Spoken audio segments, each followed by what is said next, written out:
जय श्री राम आदरणीय मित्रों, कैसे हैं आप? मैं लक्ष्मीपुत्र डॉक्टर कुमार गणेश, जयपुर बीकानेर से प्रणाम। हाजिर हूँ आज का हिस्सा लेकर आज के इस एपिसोड में।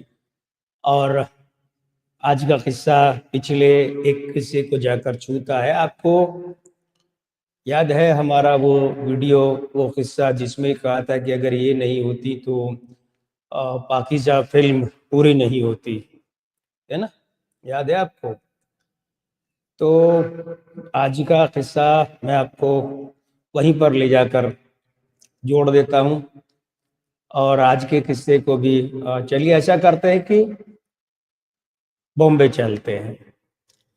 मतलब आज का मुंबई, लेकिन मैं जिस वक्त की बात करने जा रहा हूँ उस समय वो बॉम्बे था, वो वाला बॉम्बे। तो मैं आपको ले चलता हूँ बॉम्बे, और बॉम्बे का एक उपनगरीय इलाका है मैं वहां ले चलता हूँ आपको। दादर। दादर याद है? हाँ भाई, आज के मुंबई और पुराने बॉम्बे वालों को तो सबको याद है, लेकिन जिन्हें नहीं पता है उन्हें बता दो कि ये उपनगरीय इलाका है दादर।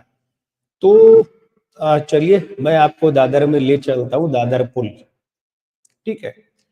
और ये बात जो है ये आपको पता होगा कि पीछे जब मैंने आपसे बात की थी खयाम के बारे में, आज की बात भी खयाम साहब के बारे में, तो खयाम के लिए जब बात की थी तो आपको बताया था कि 9 अक्टूबर 1953 को एक फिल्म रिलीज हुई थी उनकी, फुटपाथ। और फिर वो सेठ चंदूलाल शाह वाला किस्सा है ना, वो वीडियो नहीं देखा है तब देख लीजिए।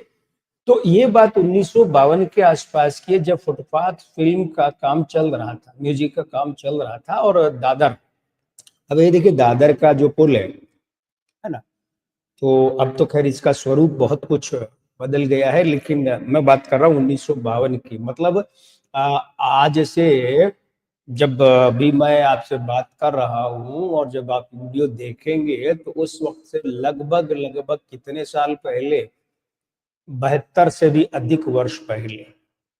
तो 72 वर्ष पहले की मैं बात कर रहा हूँ। तो दादर पुल से खयाम साहब गुजर रहे थे, एक दिन का मामला है। तो जब वो गुजर रहे थे तो वहां से उन्होंने एक लड़की को गुजरते देखा। तो ठीक है, बहुत से लोग गुजरते हैं, बहुत से लड़के गुजरते हैं पुलों से, रास्तों से, सड़कों से, बहुत सी लड़कियां गुजरती हैं। खयाम साहब के लिए कोई बड़ी बात नहीं थी, किसी के लिए भी कोई बड़ी बात नहीं है भाई, कि अगर वो किसी पुल से गुजर रहा है, वहां से कोई लड़की गुजर रही है, ठीक है, जा रहा है, जा रही है, जाते रहे।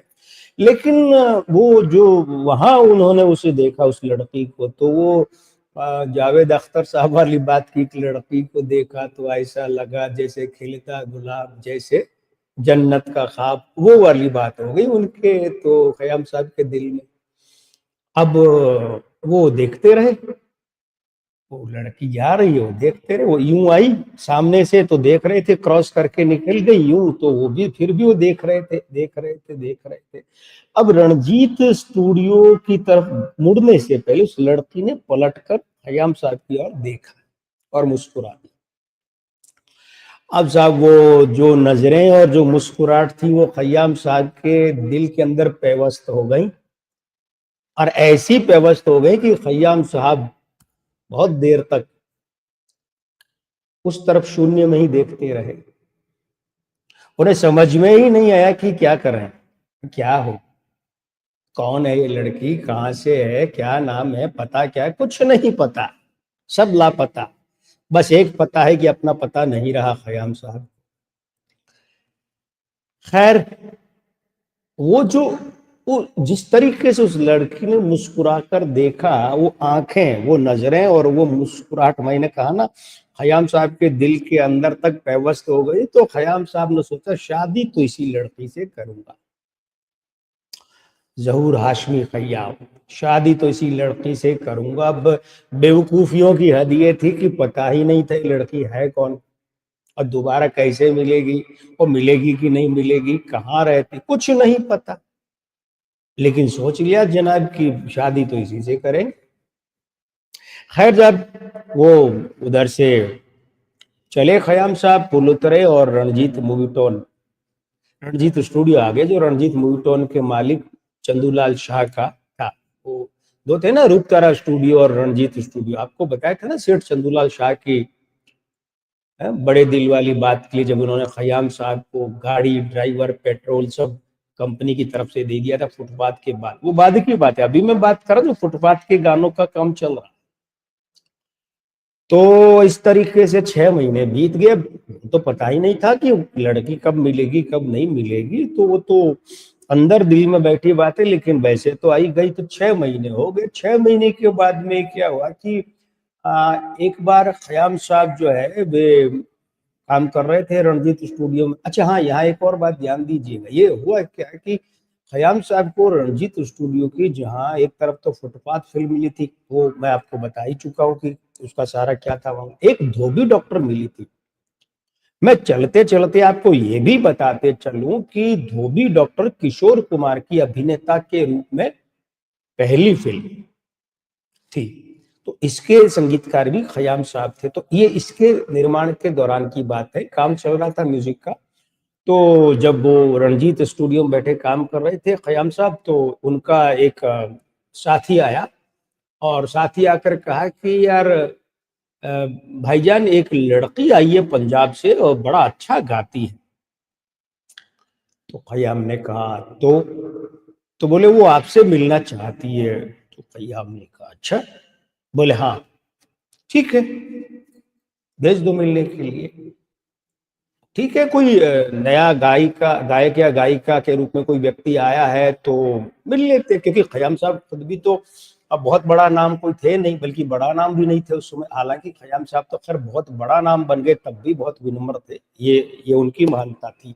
तो वो लड़की दाखिल हुई उनके कमरे में, और जब वो लड़की दाखिल हुई तो खयाम साहब का दिल उछल कर ऐसे लगा जैसे बाहर आ गया, कूद कर बाहर आ गया। अरे ये तो वही लड़की है। कौन सी वाली? वो दादर के पुल वाली, वो जिसको वो देख के खयाम साहब ने सोचा था शादी तो इसी से करूंगा। ये तो वही लड़की है भाई। वो खयाम साहब बोले क्या ऊपर वाले, कैसे अपने बंदों पर मेहर करते हो। मतलब पता ही नहीं था कौन है क्या है, हमने सोचा इसी से शादी करें। लीजिए, यही यही मेरे ही स्टूडियो, मेरे ही कमरे में और मेरे ही पास गाना गाने के लिए आई है। तो साहब फिर वो उन्होंने कुछ सुना उस लड़की से, और सुनने के बाद बड़ा अच्छा लगा। फिर थोड़ा परिचय बढ़ा, दोनों ही तरफ वो प्यार हुआ, इकरार हुआ। प्यार से फिर क्यों डरता है दिल, कहता है दिल रास्ता मुश्किल, मालूम नहीं है कहाँ मंजिल। लेकिन खयाम साहब को तो पता था मंजिल कहाँ है। वो उनके यहाँ ये मामला नहीं था, उनके यहीं तक था प्यार हुआ, इकरार हुआ।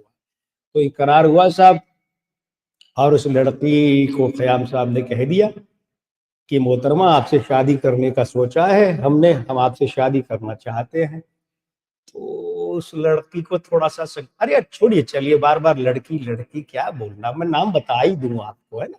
जगजीत कौर लड़की का नाम था। अब जगजीत कौर तो आपको बताया था ना जगजीत कौर के बारे में, शगुन फिल्म का तुम अपना गम अपनी परेशानी मुझे दे दो, बाजार वाला देख लो आज हमको जी भर के, है ना। तो जगजीत कौर से जब खयाम साहब ने कहा तो वे भी राजी हो गई। लेकिन अब बात शादी तक तो पहुंच गई है, मगर मसला ये था कि अब घर वालों को कैसे राजी किया जाए। तो खयाम साहब ने सोचा कि सीधे हाईकमान से ही बात कर ली जाए। वो लड़की के घर पहुंचे, लड़की की माँ से बात की।